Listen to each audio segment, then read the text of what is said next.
Sacred Heart is proud to sponsor Pensacola Histories in recognition of the Daughters of Charity who brought their mission of care to Pensacola over 90 years ago. Hello and welcome to our continuing story of Pensacola, Florida, North America's first place city. And today we begin the story of the evolution of city government for Pensacola, a story which literally does span portions of 3 different centuries. It began, of course, in the latter part of the 18 teens when Andrew Jackson invaded the territory that then belonged to Spain. The invasion ultimately led to a treaty which made Florida part of the United States, and Andrew Jackson himself was appointed to become the first governor. He arrived in the area along with several companies of infantry, a band, his wife, and the ceremony was to begin, of course, in what we today call Plaza Ferdinand in July of 1821. Now, Jackson met that day with about 700 people. That was basically the entire population of the area. Of course, in addition to which, of course, was the Spanish government officials, all of whom, of course, were about to depart, as was their military. The ceremony was conducted, and at that time, Andrew Jackson did something rather unique. He had 2 interpreters, one on his left and one on his right, so that the Spanish and French-speaking peoples in his audience could understand what he said. And the first thing he did was to make them officially citizens of the United States. Secondly, he announced that as of that day, he was appointing a small number of people to be the aldermen of the city of Pensacola, the city council, if you will. And for this, of course, he also had a charter. The charter had been approved by the Congress of the United States, and at that point in time, it included just 8 ordinances by which the new alderman would govern the area. That ceremony took place, and in addition to talking about the city government, of course, Jackson told his audience that the entire territory was to be divided in half, for one part to be Escambia County on the west, and St. Johns County extending down to the Keys, and that the territory would be under the guidance of a legislative assembly, which would meet annually to discuss the overall laws necessary for governance here. And so things began. Some of the people, you might be interested in a few of the names that were in that first council. Now, these were people who were already identified as leading citizens.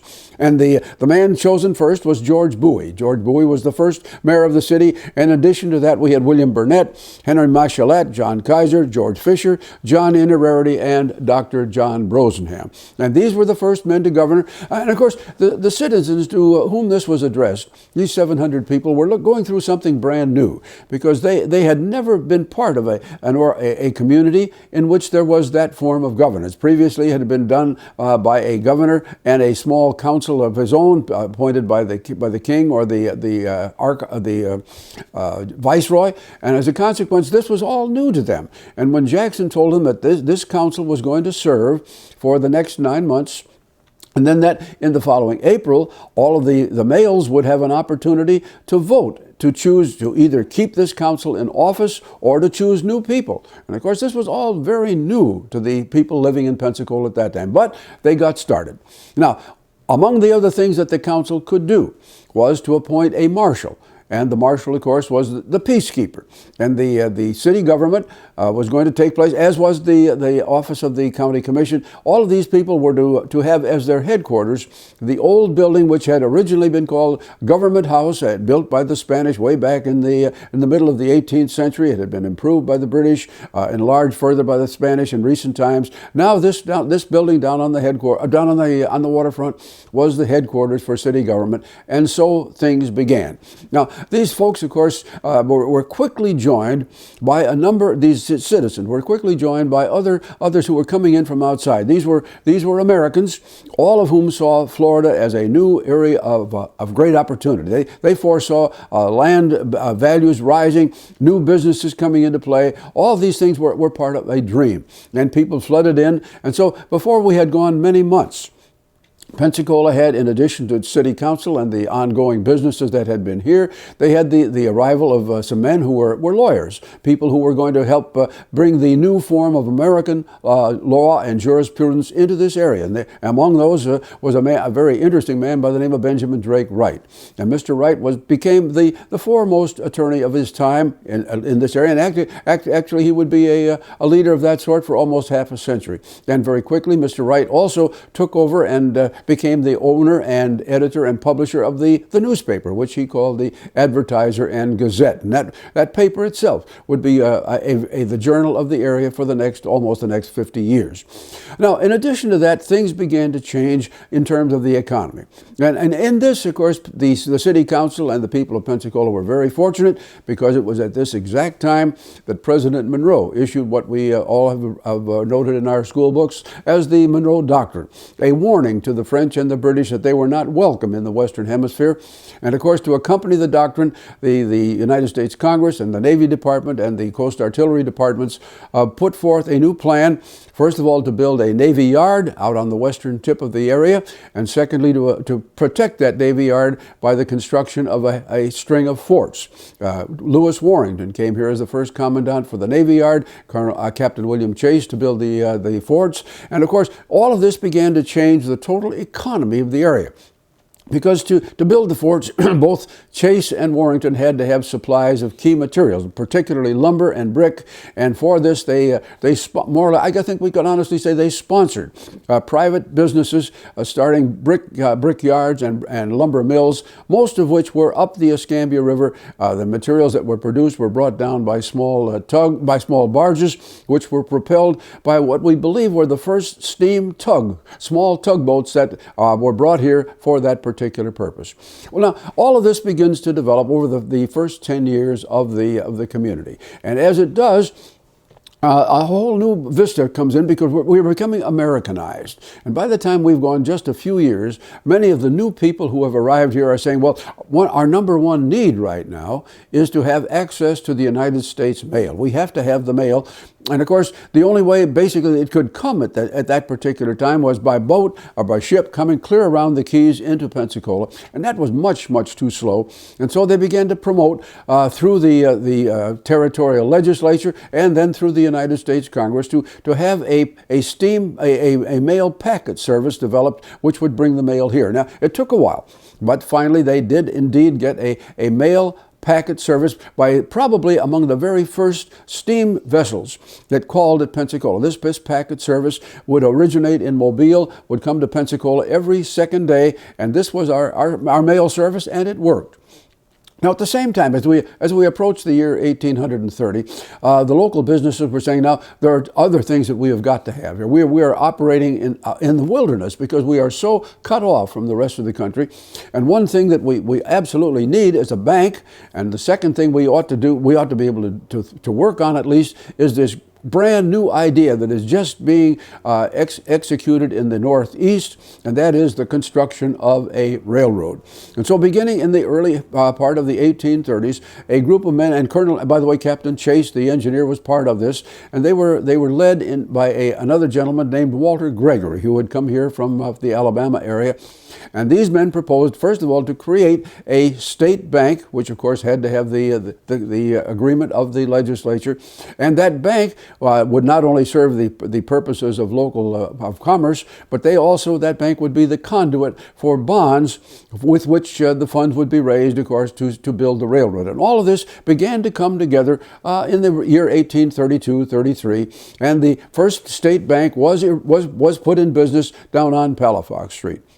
And as that happened, of course, everyone was just so excited because Pensacola not only was going to have its bank, which it did, but then everyone had the dream that this railroad line would move north to northeast into Georgia, hopefully to come as a terminus at Columbus, Georgia. Well, all of these things began in the 1830s, and they went step by step. But then, even with all the great planning that people were doing here, they ran into a stone wall, really, because in 1837, the entire entire country was caught up in a financial panic, which was the result, of course, of the closing of the United States Bank in Philadelphia. That bank, of course, being the national conduit for federal currency. When that happened, every place, every kind of business just was affected. The bank here was forced to close, and when the bank closed, the financing arrangement for the railroad ended, and the railroad itself was shut down and never completed. So that's basically the way things as we moved into the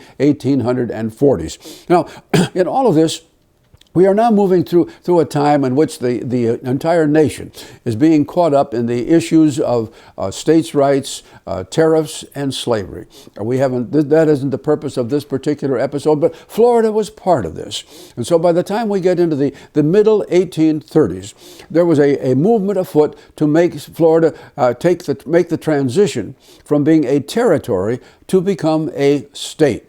Now, of course, as it became a state, it would have 2 voting senators in the United States Congress, and the one man whom we had been able to send as a delegate from 1821 forward had been a non-voting delegate. Now, of course, he would in turn also have a vote in the House of Representatives. So people were saying, well, let's get going on this. Let's do it. But then there were others that said, no, wait, and a lot of people in Pensacola were of this particular opinion. They said, let's not rush into this. Because basically, if we take our time, we'll get more citizens in Florida, and then we can divide Florida up into not have one state, but we can divide it in half, make 2. Or some others looking even further ahead said, let's make it into 3 states. Well, people went back and forth with this conversation for a number of months, but finally the decision was made to proceed. And so in the latter part of the year 1838, a constitutional convention was held in the neighboring city over here of St. Joseph, and a Constitution was written. It was ultimately approved by the voters of the territory. It was signed by the governor and sent to the Congress. But Floridians had to wait up until the year 1845 before we achieved statehood, because there was no balancing state in the north to balance a state in the south, which tended to lean toward the issue of slavery in a positive way. And consequently, it would be 1845 before Florida did become a state. Now, when we did become a state, and that was, of course, official, it made no change at all in Pensacola, because the charter remained the same sort of election process was held here. And basically, as we moved forward into the latter parts of the 1840s and into the 1850s, Florida was growing slightly. Pensacola was more or less static, because the economic item which was beginning to drive much of the interest in Florida was in cotton. And the area that of course accompanies Pensacola and all of Escambia County was heavily forested. There was very little effort to begin wholesale cotton growing here, plus the fact that tests that had been made showed that the soil here was not appropriate. The cotton-bearing counties were about 100 miles to the east of us, and consequently, as we passed through the 1840s and into the 1850s, the communities of St. Joseph and Apalachicola were the ones that seemed to have all of the economic drive of the time. They were the ones that seemed to be on a growth speed. Of course, poor old St. Joseph ultimately suffered a terrible yellow fever epidemic, and it lost its momentum. But Apalachicola continued on in this same period. One thing that Pensacola did have in this period, of course, along with some of the same yellow fever, was the attempt to put down what they called maritime hospitals here. There were 3 different attempts at this, and a maritime hospital was something sponsored by the federal government, which operated on contract with the city and with local physicians, and they were to be available to take care of any yellow fever victims that came along on ships coming into the area, so that these men who would be literally taken off their vessels would have some place for treatment. The attempt was made 3 different times here, and the people of Pensacola didn't like that at all. They felt having a place where fever was contained, and of course they didn't understand the genesis of the fever at all. This was a hazard to the community, and the maritime hospital started and closed. The third one actually was burned, probably with arson, but that closed down as well. And so that's basically where things were as we moved into the 1850s, and the political climate nationally began to change more acutely. Pensacola was not a hotbed of secession or anything like that, but its people were caught up in the same fever. And that's where things were as we reached the latter part of the 1850s, which we will address in our next episode.